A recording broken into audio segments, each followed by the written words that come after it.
O direito evoluiu muito nos últimos anos, principalmente com o advento da Lei 11.419 de 2006, a Lei da Informatização do Processo Judicial, o processo judicial eletrônico. Ou seja, o processo de papel hoje em dia é um processo totalmente digitalizado. Isso mudou muito a nossa forma de trabalhar. Aqui no Rio Grande do Sul, o Tribunal Regional do Trabalho da 4ª Região e o Tribunal Regional Federal da 4ª Região estão há muitos anos 100% digitais. Já o Tribunal de Justiça do Rio Grande do Sul está um pouquinho mais atrasado.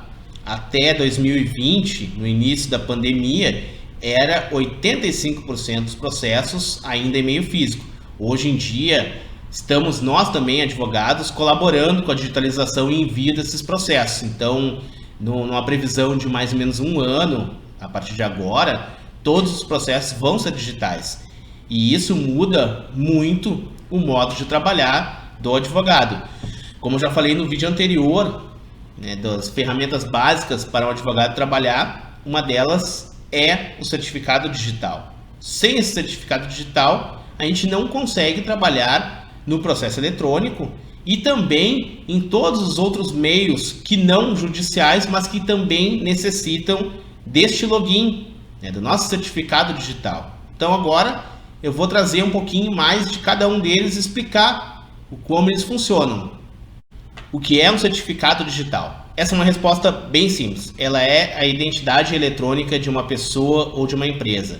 Com o certificado digital, você pode fazer login e ter acesso aos sites de governo, sites de tribunal, bem como outros sites, assim como assinar documentos com certificado digital, como se estivesse assinando eles de próprio punho.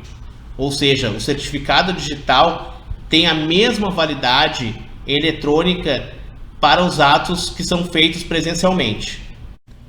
Hoje em dia, como eu já falei no vídeo anterior, as coisas mínimas para que um advogado possa exercer a profissão são um laptop, um celular e o certificado digital. E aí o certificado digital tem algumas modalidades, ele tem algumas especificações que servem para um ou para outro meio de utilização. Então nós temos basicamente, nós advogados utilizamos o certificado A1, que é aquele que já está na máquina, que é salvo na máquina, ou o A3, que é para o meio físico, ou no chip da carteira de advogado, ou no pendrive, que a gente também chama de token. Então são esses dois meios que a gente utiliza. E para saber qual dos dois que funciona melhor, o A1 ou o A3, cada um tem suas características. Como é emitido o certificado digital? O certificado A3, ele é presencial. Então, na primeira vez que eu fui, eu me direcionei até o tabelionato, fizeram as verificações, eu assinei os documentos e aí foi emitido. Gravaram no meu token e aí foi emitido. Já o certificado A1, ele pode ser emitido por videoconferência.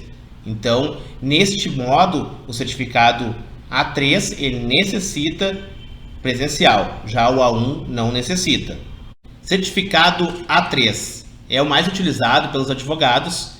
Ele pode ser tanto armazenado na carteira de advogado, no chip, é claro, como também no token. Então ele necessita da validação no tabelionato, no primeiro lugar. Eu emiti o meu pela CertSign e também no primeiro uso na máquina, a máquina tem que estar configurada. É um pouquinho chato de fazer, mas o suporte deles é muito bom para o telefone, eu nunca tive problemas. Então você precisa baixar complementos, são umas coisinhas um pouquinho complicadas para nós advogados, mas o atendimento por telefone sempre resolve, eu sempre consegui instalar. Então a primeira utilização na máquina, a máquina tem que estar configurada. Muitas vezes tem algum tipo de probleminha com o navegador, que eu já vou falar mais à frente. Uma vez instalado, plugado tanto o token como o leitor de cartão, você vai fazer o acesso. E aí o acesso é com login e senha, o PIN, nesses sites. Uma vez feito este login e senha, você vai ter acesso e pode assinar digitalmente os processos, as petições, enfim, pode fazer as validações necessárias.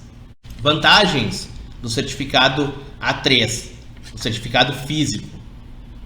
Ele pode ser acessado em qualquer máquina, ou seja, você tem o meio físico, tanto na carteira de advogado, no chip, quanto no token, no pendrive, você vai na máquina e faz a utilização dele com login e senha.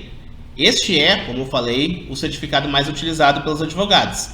Entretanto, tem algumas desvantagens. Primeira desvantagem é que às vezes a máquina não está configurada e você vai ter que configurar. Tem também problemas no navegador, às vezes funciona em um navegador e às vezes em outro. Eu gosto de usar o Mozilla Firefox, não gosto muito do Google Chrome. Tem sites de tribunais que funcionam ou em um ou em outro. Fora que tem sites de outros tribunais que funcionam nos portables, que são os aplicativos próprios deles. Esse é um grande problema. Outro problema que eu recomendo para um colega que for adquirir, sempre adquirir o token. E eu explico por que não esse chip daqui.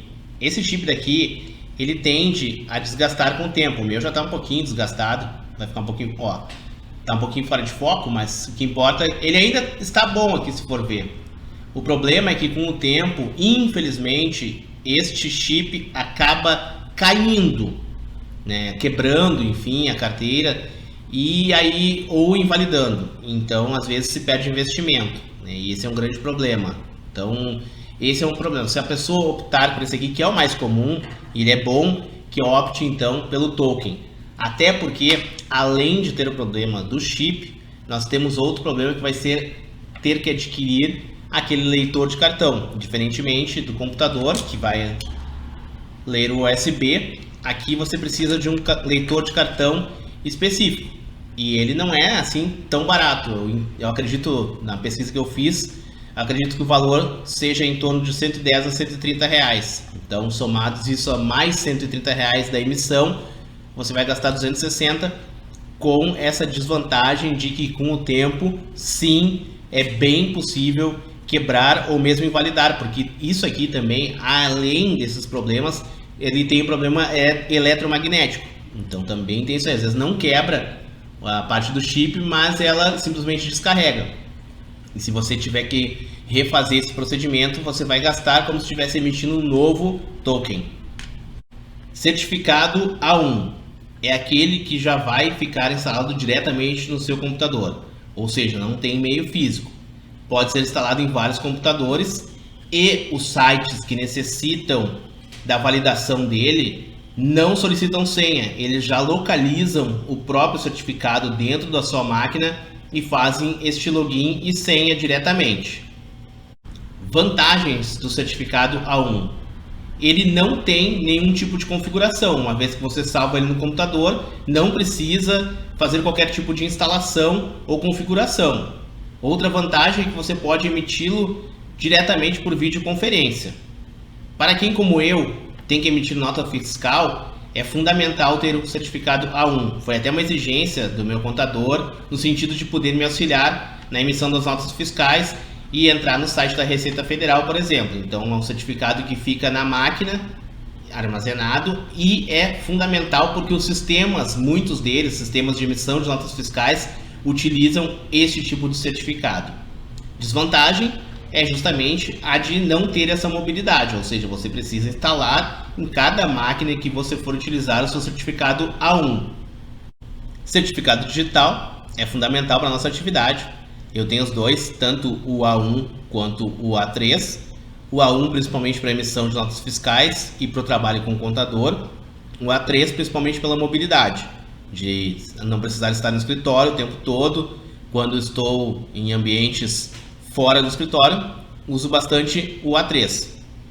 Então, com essas dicas, eu entendo que é bem interessante para o colega poder fazer a escolha mais adequada para o seu tipo de trabalho. De qualquer forma, ou um ou outro vai ter que usar o certificado digital.